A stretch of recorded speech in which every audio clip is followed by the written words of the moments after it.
Welcome to Unlock You with Dr. Shannan Crawford, where we dive into the psychology of your inner world and the psychology of your relationships. At Crawford Clinics, where we do mental health reimagined, we see themes and patterns, and I'm sure you're seeing it as well. When relationships start off magical and euphoric and intense, a lot of times we lose objectivity. So I wanted to give you a deep dive into how to start recognizing if you're being groomed by a narcissist.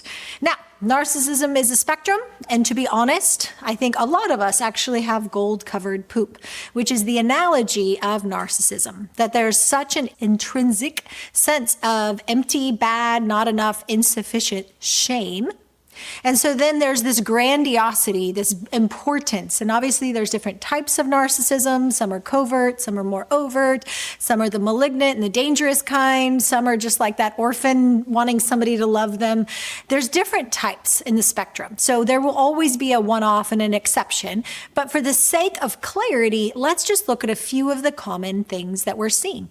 So I was working with one individual, and a man came in her life, and he was just euphoric. He was adoring. It felt amazing because she's like, oh my gosh, I've been single, and now this guy came in my life, and it was hyper spiritual. There was all this like magical signs and wonderful, and she had been manifesting her destiny and her romantic partner. So it just seemed to align perfectly. Now, could things happen that things align perfectly and there's spiritual intervention? Of course, absolutely. But here's some of the subtleties that I want to point out so that we can learn from other people's experiences. I have her permission to share because this is a relevant story that's happening to a lot of people that we don't discern in the moment because dopamine, the dopaminergic system, is so happy, it's lighting up in the emotional brain that it's hard to be logical. One, if you only rely on your emotions and signs and everything to be like confirmation, you are not being objective.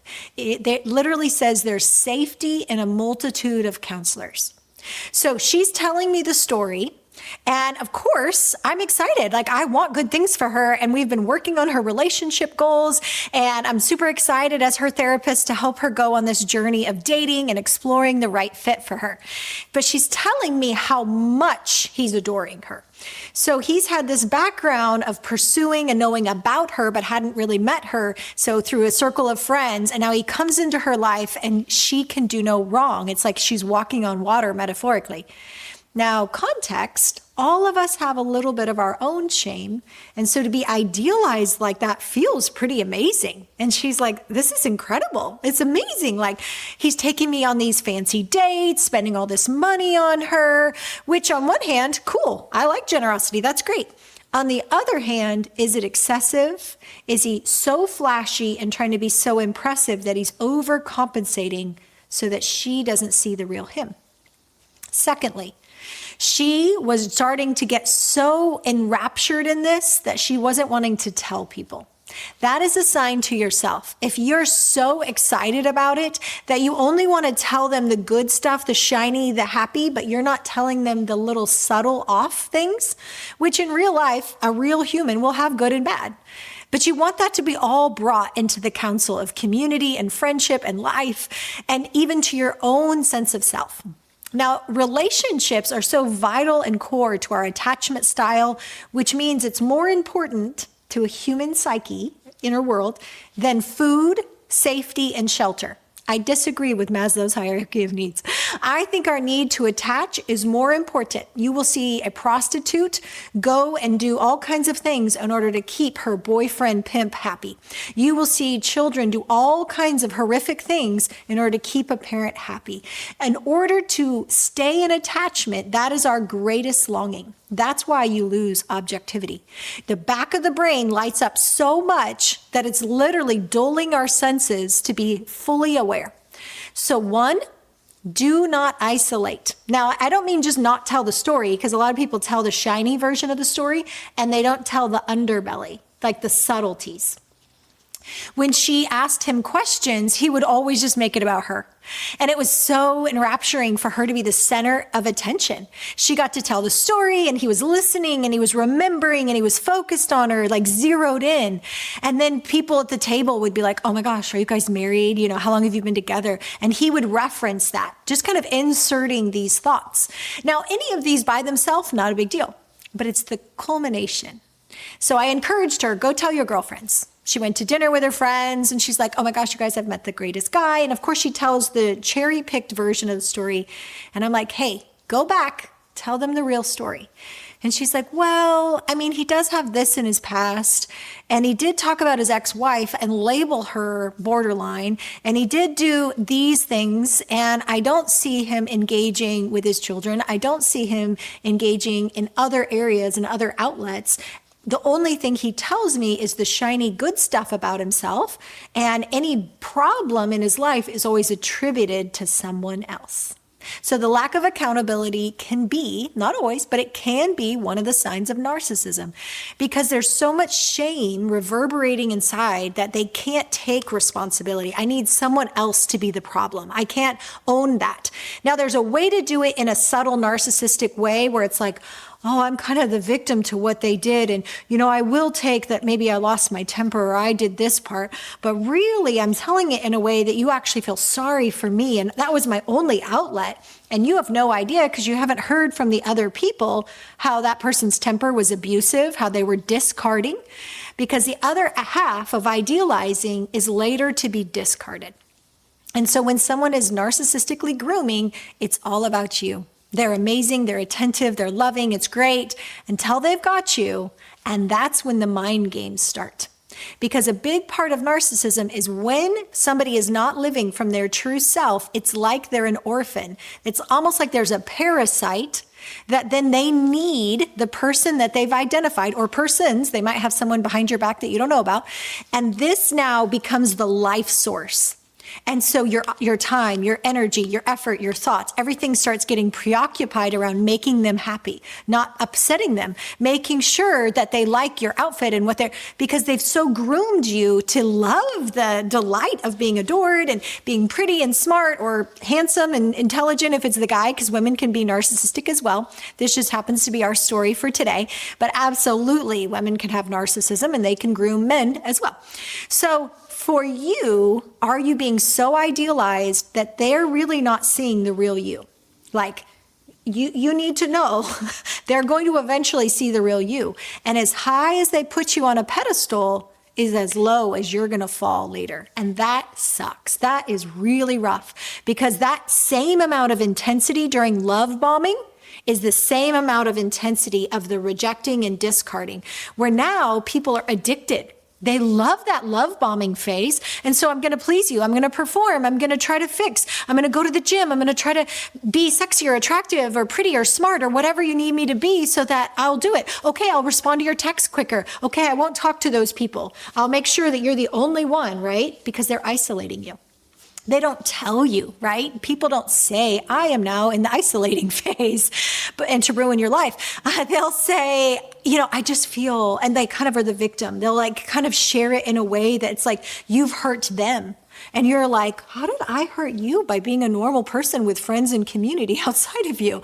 But that twisting that happens, it's like it messes with your brain.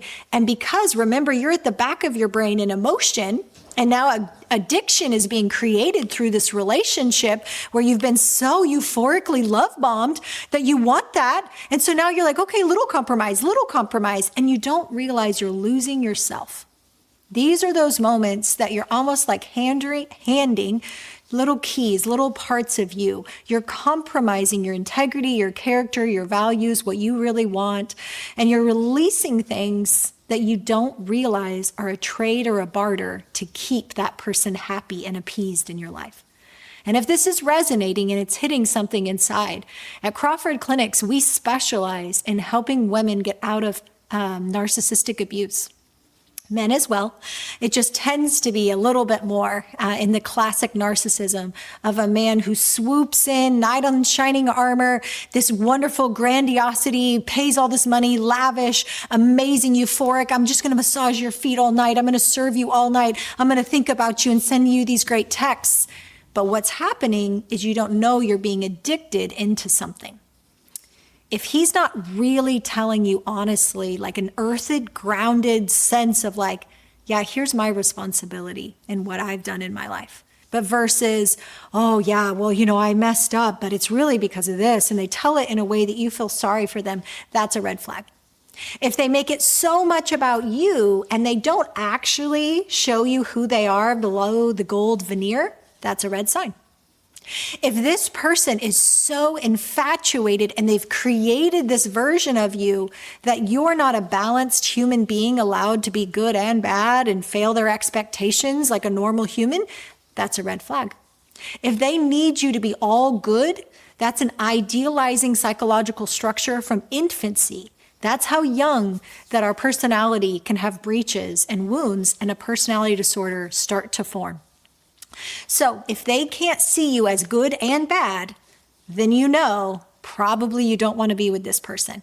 If they keep telling you, no, baby, you're so perfect. No, I don't mind this. I just love you. I just love you the way you are, blah, blah, blah, blah, blah. Versus, hey, I love you the way you are. I'm attracted. I like it either way. But honestly, blah, blah, blah. Like a little bit honest, a little bit real, like a little bit more like a human being versus this fantasy they've constructed. Because we want to be the fantasy, and it feels nice to be the fantasy, but it's not sustainable.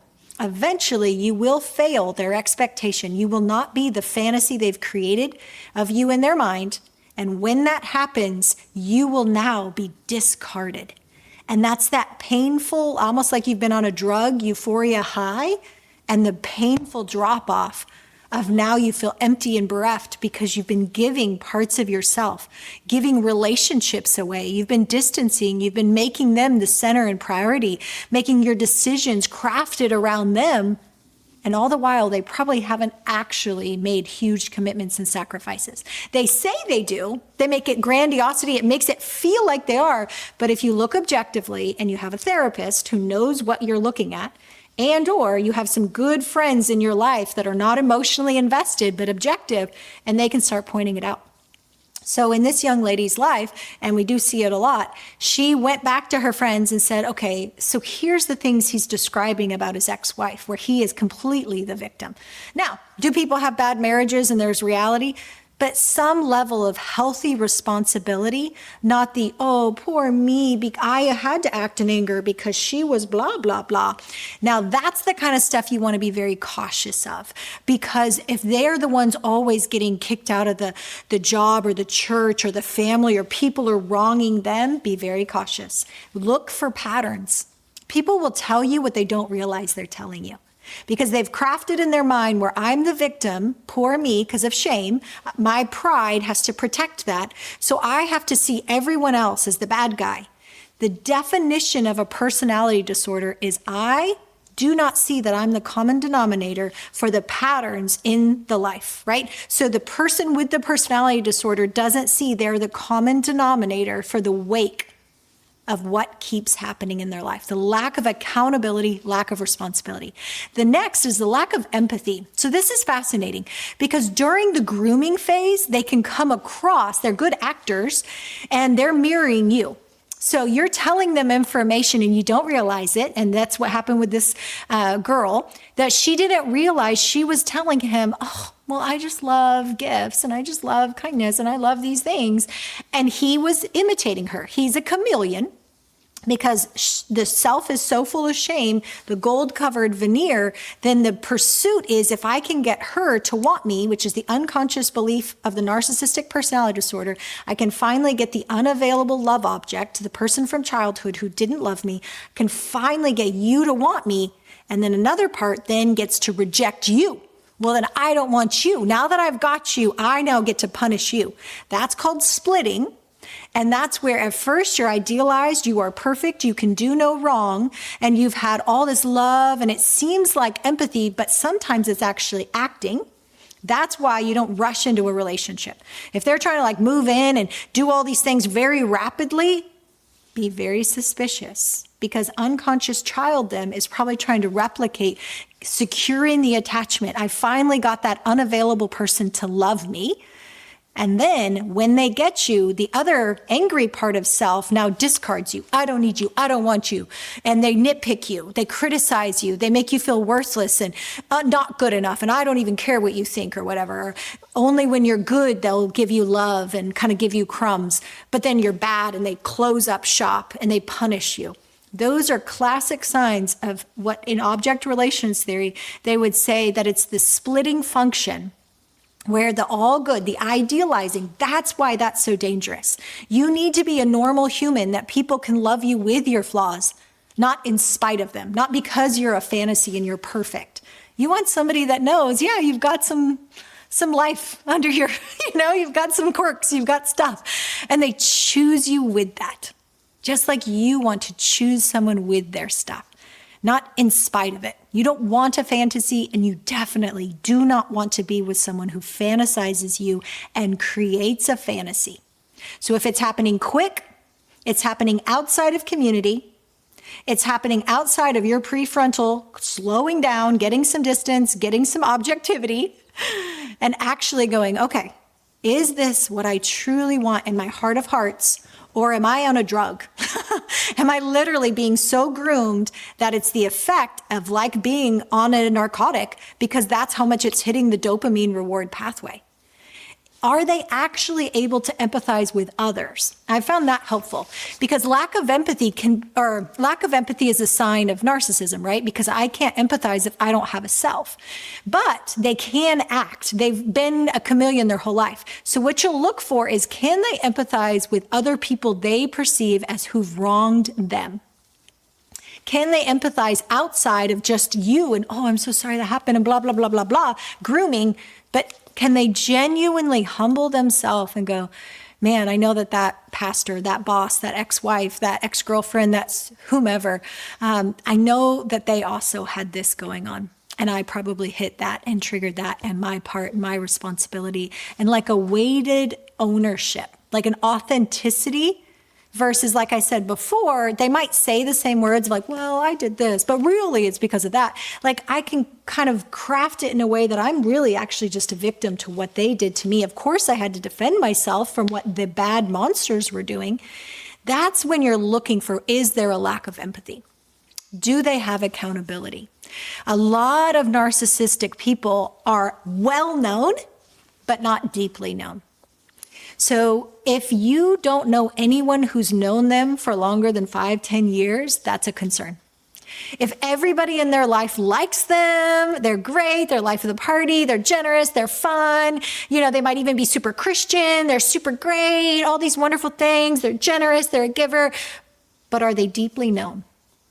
Is this someone who has a track record of working through hard things, working through conflict, able to repair and reconcile and work through things? Or are they the victim that has to keep going to new community and finding new tribes and being the cool person who travels a lot and works a lot, but is not deeply known? Because there's no accountability with lots of circles of friends. Being lots of people's liked guy or liked girl is not accountability.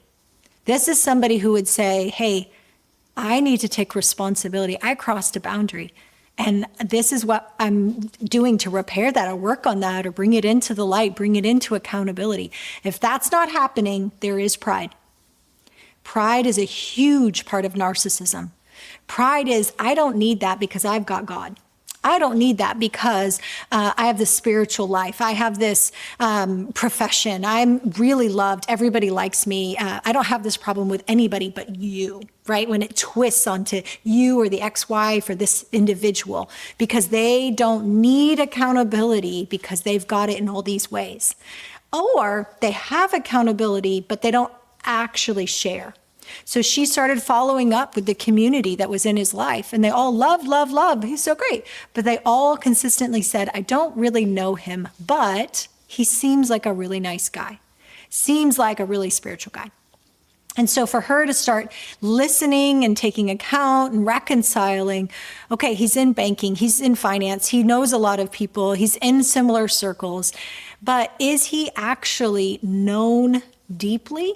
Or are people getting the gold veneer and the poop of the shame on the inside? Behind that, nobody's actually seeing. And then the gaslighting, manipulating, are they critical of others? So she asked about one of his, ex-girlfriends, and he was quick to be the victim that she was trying to do this to him, but he uncovered her, he exposed her, he was very critical of her in a way that made him sound innocent. But if you're looking objectively, separate from the emotion, he is still criticizing someone else. Be aware, odds are good you're going to be the next person who's criticized by this person. Because once the fantasy pops and you're no longer the idealized object on the pedestal, when you fall off that, you will be discarded and it will be painful. And that's that critical period, the little jabs, and then the gaslighting where it's like, I didn't say that, you said that. Well, I didn't have to do that because you did that. And when you did that, it made me do that, which is the same thing this gentleman had done about the ex-wife. Well, I only had anger because X, Y, what they were doing to me. And so again, he's the victim, which was gaslighting his past family instead of taking responsibility of this and this led to that result. Instead of I'm the victim, of course I had to be angry. Of course, because that's what gaslighting is. It's a lack of responsibility. I didn't say that. That's not what I said. That's not what's happening. And it makes you feel crazy. So if you're in a relationship with anybody, maybe not even dating, and let me clarify, if you have a family history of narcissism in your family, you're more likely there's this weird attraction that can happen to have narcissistic people come in your life and or those types of relationships form because it's familiar. And familiar, even though not healthy, can feel safe to the unconscious mind. So we're more likely to gravitate to what feels familiar, even though it's toxic, even though you could spend years in therapy saying how unhealthy that narcissistic parent of your past or sibling or whatever, but you're more likely to still date that person because they are your unavailable love object, and you want that type of a person to be the one that loves you and finally affirms to the child part of you that you are good enough. And that's where those unconscious dynamics, if you're just going to basic counseling and it's talk therapy and you're talking about your relationship dynamics, you could actually be reinforcing the same negative beliefs and patterns because you're not resolving it.